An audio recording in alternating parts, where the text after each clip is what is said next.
In the village of Omuago, there lived a princess named Ezinne. She was known far and wide for her beauty, which was unmatched by any in the land. Her skin was as smooth as a freshly pounded yam. Her eyes sparkled like the stars, and her hair flowed like the river that nourished the crops. But Ezinne's beauty was only skin deep, for her heart was as cold as the harmattan wind, and her arrogance knew no bounds. From a young age, Ezinne was pampered and spoilt by her parents, King Ezoke and Queen Nkem. They had no other children, and so Ezinne was the apple of their eyes. Whatsoever she desired, she received without question. If she wished for the finest clothes, the most delicious food, or the most expensive jewelry, her parents would move the mountains to grant her wish. But with each gift, Ezinne grew more self-centered, believing that the world existed solely to serve her. Ezinne was not only proud of her beauty, but she also held her head high because of her royal blood. She looked down on everyone in the village, including the elders who had lived long and wise lives. Whenever she walked through the marketplace, the villagers would bow their head in respect. But instead of acknowledging them, Ezinne would turn her nose up and quicken her pace, as if their presence was an offense to her. Her arrogance extended to her suitors as well. Many young men from far and near sought her hand in marriage, drawn by her beauty and the promise of becoming the future king of Omuago. But Ezinne found fault with each of them. She called them poor, ugly, and unfit to walk on the ground she walked on. Some were too short, others too tall, some were too dark, others too light. No one was good enough for her. Why should I marry any of these low-life men? She would say. I deserve a man who is as perfect as I am, and who can match my beauty, wealth, and status, she would say. As Ezinne walked through the village path one evening, the sun was high up in the sky. An old woman carrying a bundle of firewood on her head passed by without greeting or kneeling to her. Ezinne was furious as she barked at the old woman. Is it that you are blind? Or these old bones of yours have also shrinked your brain? Did you not see me, old woman? The old woman ignored her. Kneel before me, you ugly thing, she commanded. But the old woman responded, My daughter, you know I am old and frail. I cannot kneel, my child. Shut up, Ezinne shouted at her. I am not your child, and will never be. Guards, I want you to give her 20 lashes of the whip. She stood there and watched as the guards flogged the old woman. The villagers passed by and watched in horror what the princess that was supposed to protect the community was doing. Her parents, worried about their daughter's future, tried to counsel her.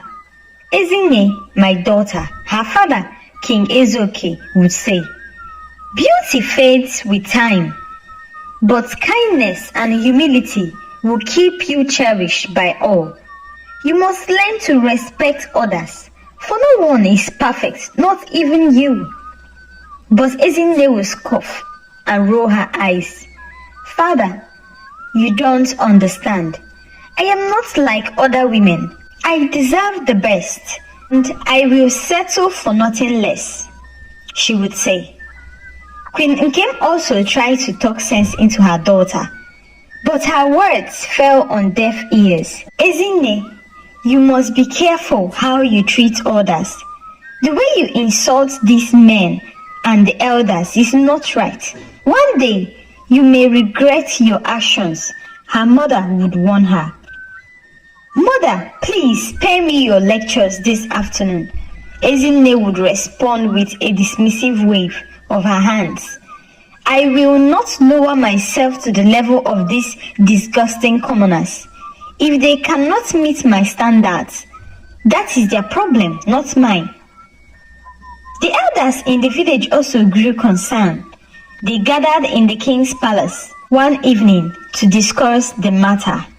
"Your Highness," the elders among them spoke, "Princess Ezinne's arrogance is bringing shame upon the royal family and the entire village.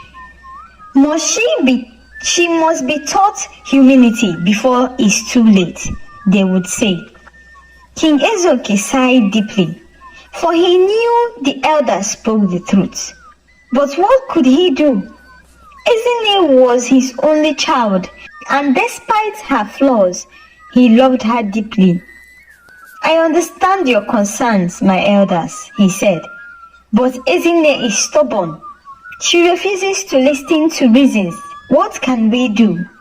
What can be done? I am tired." The elders exchanged worried glances, but remained silent. They knew that the princess was beyond their control.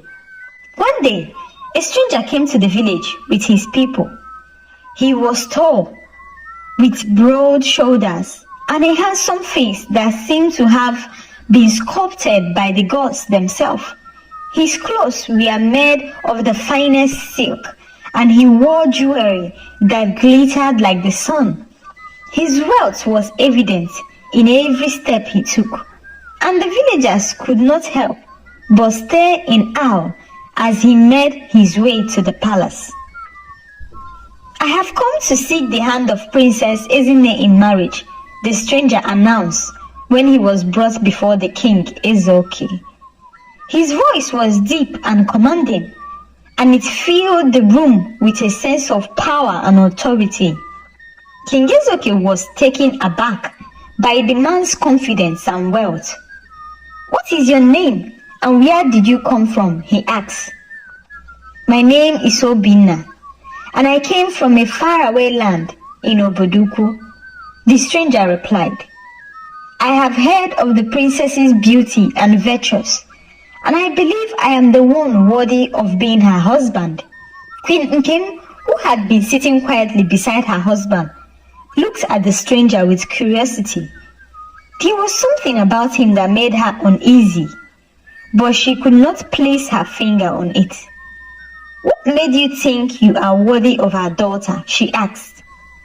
Obinna smiled, revealing a set of perfect white teeth. "I am wealthy beyond measure, and I have lands and servants at my command. I am also wise and strong, a man who has conquered many challenges. So I believe these qualities make me a suitable match for your Princess Ezinne." When Ezinne was brought into the room, she was immediately struck by Obinna's appearance. He was unlike any man she had ever seen, and his wealth was more than she had ever dreamed of. For the first time in her life, she felt that she had found someone who matches her in beauty and status. "I accept your proposal," Ezinne said without hesitation and without thinking. "You are the kind of man I have been waiting and dreaming for," she said excitedly. The wedding was planned with great haste, and the entire village buzzed with excitement. But Queen Nkem could not shake the feeling that something was not right. She noticed that Obinna always wore a hat that covered his head, even when indoors, and he seemed to avoid being too close to the fire or bright light. She mentioned her concern to King Ezoke, but he dismissed them. "Our daughter has finally found someone she deems worthy," he said. "Let us not spoil this moment with unnecessary worries. And also, I have been waiting for this day all my life. I can't wait for her to get married so that I can finally have peace." "But my king, You know she is our only child. You cannot give her out in marriage to a total stranger, the queen insisted. But the king was about to respond to her when Ezinne, who had been eavesdropping on their conversation, burst into the room. If you people did not allow me to marry Obinna, I will never get married again. In fact, you will have to get ready to bury me because I will kill myself, she said as she stormed out of the king's chambers. The king looked at his wife. You see, my lovely wife, I don't want anyone to die in my house. Let her go, please. The queen only stared at him with unease. The wedding day arrived, and it was a grand celebration. The villagers gathered to witness the union, and there was feasting and dancing late into the evening. Ezinne was overjoyed, believing that she had finally found the perfect husband for her. The village were happy because finally the princess will get to follow her husband and leave the community so that they can finally have peace. After the marriage, the king, with a heart full of hope, blessed Ezinne and Obinna. May the gods protect you on your journey and grant you happiness in your new home, King Ezoke said, placing his hands on their heads as a sign of his blessings. The queen stood beside him, her eyes filled with tears that she could not hold back. Despite her daughter's happiness, Queen Nkem could not shake the feeling of dread that had settled in her heart. As Ezinne and Obinna prepared to leave, the queen approached her daughter. Ezinne, my child, she said, her voice trembling, I pray that you find the happiness that you seek. Remember to always be humble and kind, for those are the true treasures in life, the mother said as she blessed her. But Ezinne, her head held high with pride, barely acknowledged her mother's words. Mother, there is nothing to worry about. I am going to a place where I will be treated like the queen I was meant to be. You should be happy for me, she said, her voice filled with confidence. The queen tried to smile, but her heart was heavy. As the carriage that would take them to Obinna's faraway land arrived, Queen Nkem reached out to touch her daughter's hand one last time. But Ezinne had already turned away, too absorbed in her own excitement to notice. Obinna thanked the king and the queen, bowing deeply. Your Highness, I am grateful for your trust. I promise to take good care of Ezinne. She will want for nothing in my land, he said, his voice smooth and reassuring. The king nodded his head, feeling a sense of relief that his daughter had finally found someone she deemed worthy. Go in peace, my son-in-law. May the gods favor you on your journey, he said, though a part of him still felt uneasy. As the couple set off, the villagers gathered to see them off. The elders, who had been troubled by Ezinne's arrogance, felt a great sense of relief. They whispered among themselves, hopeful that this union will finally bring peace to Ezinne and to the land. The villagers too were happy to see Ezinne leave. Her sharp tongue and condescending attitude had made life difficult and unbearable for many, and they were glad to be rid of her. They cheered as the carriage rolled down the path, carrying the princess and her new husband away from Omuago. Inside the carriage, Ezinne sat with a look of triumph on her face. She felt she had finally gotten what she deserved, a wealthy and handsome husband, a grand life ahead of her, and a future filled with luxury. She did not look back to the village she was leaving behind, nor did she notice her mother's tears as the villagers whispered. All she could think of was greatness that awaited her in Obinna's faraway land. As they traveled, Obinna remained silent, his face hidden under his hat as usual. Ezinne didn't mind.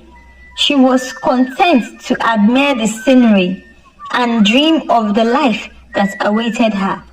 The journey was long, and as the day turned to night, they made camp in a small clearing by the side of the road. Obinna built a fire and prepared a meal, serving Ezinne with the utmost care. "Eat well, my dear," he said, his voice soft and gentle. "We'll still have a long journey ahead of us." Ezinne smiled, feeling pampered and special. "You truly are the perfect husband," she said, taking a bite of the food. "I knew I was right to choose you." Obinna only smiled in return, his eyes glinting in the firelight. As Ezinne drifted off to sleep that night, she felt more content than she ever had before. She was certain that her life was finally as perfect as she had always believed it should be. But as the fire cracked and the night grew darker, Obinna's smile faded, replaced by a look of something far more sinister. He watched over Ezinne as she slept, his thoughts unreadable, his true intentions hidden beneath the surface. Back in Umago, Queen Nkem stood at the edge of the village, staring down the road long after the carriage had disappeared from sight. The king placed a comforting hand on her shoulder, but she could not shake the feeling that they had just sent their daughter into the arms of something far more dangerous than they could have ever imagined. The villagers returned to their homes, the elders to their huts, all relieved that Ezinne was no longer their problem. But in the depths of the night, as the wind whispered through the trees, an unsettling silence fell over Umuago, as if the land itself knew that something terrible was about to unfold. The next morning, Ezinne woke up to the sound of birds singing in the trees. The air was crisp, and the scent of the dew-covered grass filled her nostrils. She stretched luxuriously, feeling the soft blankets beneath her. For a moment, she was disoriented, not remembering where she was. But then, the events of the previous day came rushing back. A smile spread across her face as she remembered her handsome husband, the wealth he had promised, and the new life she was heading towards. Obinna was already awake, tending to the fire and preparing breakfast. He looked up as Ezinne stared and gave her a warm smile. "Good morning, my love," he greeted her. "I hope you slept well."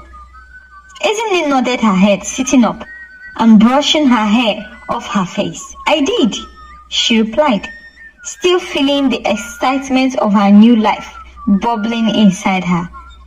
"I can't wait to see your land, Obinna. It must be truly magnificent." Obinna's smile widened, but there was something in his eyes that made Ezinne pause. It was a fleeting expression, gone before she could place it. "You will see soon enough," he said, handing her a plate of food. "But we still have some distance to cover. Eat, and then we will continue our journey." As they ate, Ezinne chattered on about her plans for the future, how she would decorate their home, the clothes she would wear, and the feast she would host every time in their home. Obinna listened patiently, nodding and agreeing with her every word. But there was a tightness in his voice that Ezinne, lost in her fantasies, failed to notice.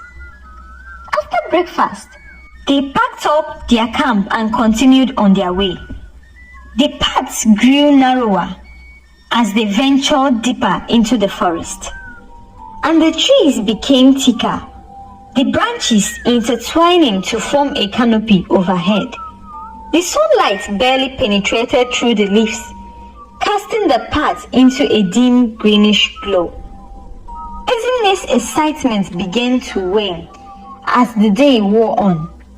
The journey was longer and more tiring than she had anticipated, and the forests, once a place of beauty, now seemed dark and foreboding.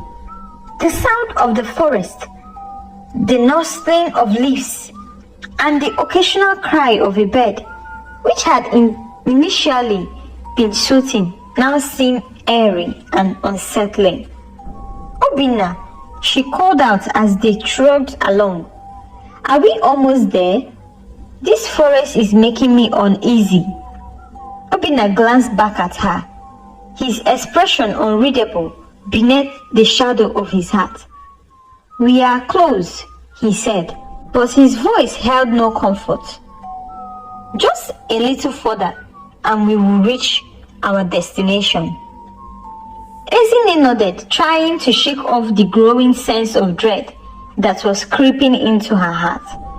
She told herself that she was just tired and that once they arrived, everything would be as she had dreamed. But the further they walked, the darker the forest seemed to grow, and the path became more difficult to navigate. The ground was uneven, with roots and rock jutting out, threatening to trip her with every step. After what felt like hours, they finally emerged from the dense forest into a small clearing. In the center of the clearing stood a large ancient tree, its roots twisting and turning across the ground like the tentacles of some great beast. The tree was unlike any Ezinne have ever seen. Its bark was dark and rough, and its branches stretched high into the sky, but not a single leaf grew on it. The air around the tree felt heavy, almost suffocating, and the silence was so complete that it made Ezinne's ear ring. Obinna stopped in front of the tree and turned to face Ezinne. "We are here," he said, his voice echoing in the stillness. Ezinne looked around, confused. "Here?" she asked, her voice trembling. "Where is your people? Where is your home? And where are the people?" she asked in confusion. Obinna did not answer. Instead, he removed his hat, revealing the horrifying truth once more. There was nothing where his head should have been. From his neck upwards is empty. Ezinne gasped as she stumbled backward in terror, her heart pounding in her chest. You, she whispered, her voice barely audible. You are not human. You are not human." Obinna, or the creature that had taken its form, stepped closer to her. "I am not what you think I am," he said, his voice now a deep, resonant echo that seemed to come from the very earth beneath them. "I am a spirit of this land, one that has watched over it for centuries. I came to you because your arrogance and pride had brought great suffering and tears to your people, and it was time for you to learn the consequences of your actions." Ezinne shook her head, backing away until she hit the rough bark of the ancient tree. No, this can't be happening to me. This can't be happening. I am a princess. I deserve better than this. The spirit's laugh was a low, rumbling sound that made the ground beneath them tremble. "A princess is a name only," he said. "You have shown no kindness, no humility, no love for those you ruled over. You judge others harshly, believing yourself to be above them. But now you will know what it feels like to be powerless and alone." Ezinne's knees gave way and she collapsed to the ground, her body trembling with fear. Please, please, let me go. Let me go, she begged with tears streaming down her face. I will change. I will change. I promise I will change. I'll be better. Just let me go. But the spirit shook his head. The empty space where his head should have been only added to the terror. It is too late for that, he said. You made your choice, isn't it?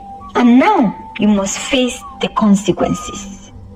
As the spirit's words echoed in her mind, the ancient tree roots began to move, twisting and twiddling like snakes.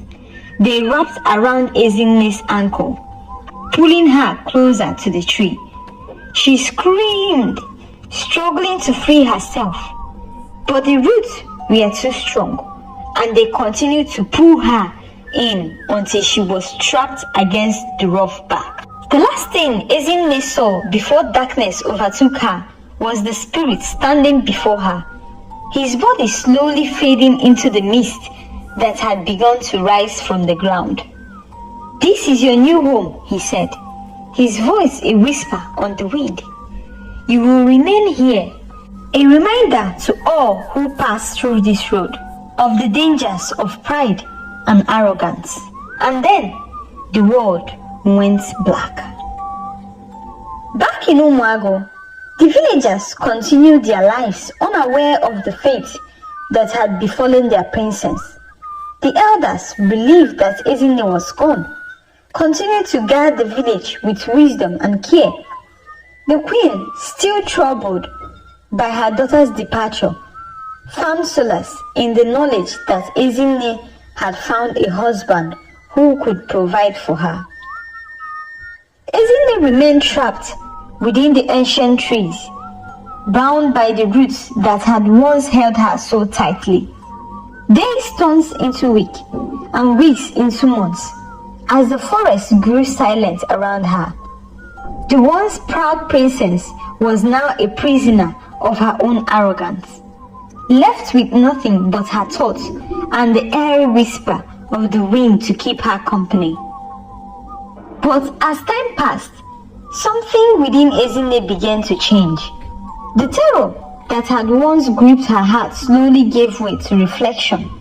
She remembered her mother's tears, her father's worried gaze, and the pain she had caused the villagers, and her harsh words and cruel judgments on them. Alone in the darkness, Ezinne began to realize the true cost of her pride. One day, as she sat weeping beneath the weight of her regret, she heard a voice, soft and gentle, like the rustling of leaves. Ezinne, it called to her. Do you now understand? She looked up, her tear-streaked face illuminated by a faint light that seemed to come out from the tree itself. The headless spirit appeared before her once again, though now his presence was less menacing, more like a guard than a captor. Yes, Ezinne whispered. I was wrong. I hurt so many people. My parents, the villagers, everyone who cared about me. I was blinded by my own pride. And now, I see how foolish I was. The spirit remained silent, allowing Ezinne's words to sink in. After a long pause, he spoke again. The gods are merciful to those who seek redemption with a sincere heart, he said. Your suffering has opened your eyes, and you have shown true remorse for your actions. Because of this, I will grant you one more chance to return to your people and make amends. Ezinne's heart leaped with hope, but she knew that her return would not be simple. I don't deserve their forgiveness, she said, her voice trembling. But if you allow me to return, I promise I will spend the rest of my life trying to earn it. The spirit nodded, his form shimmering as the light within the tree grew brighter.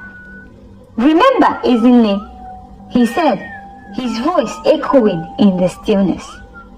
"Humility is the key to a true strength. Go back to your people and show them that you have changed truly." With those final words, the spirit raised his hands, and the roots that had borne Ezinne for so long began to loosen. Slowly, they receded into the earth, freeing her at last. As she stood, the light surrounding her grew brighter, enveloping her in its warmth. Then, in a flash, everything around her dissolved into pure white light. When Ezinne opened her eyes again, she found herself standing at the edge of the forest, just outside the village of Umuago, her kingdom. The familiar sound of the village, the clatter of pots and the laughter of children filled the earth. It was as if no time had passed since she had left. Yet Ezinne knew she was not the same person who had walked away in pride. Taking a deep breath, she stepped into the path that led to the village. Her heart pounded with both fear and determination.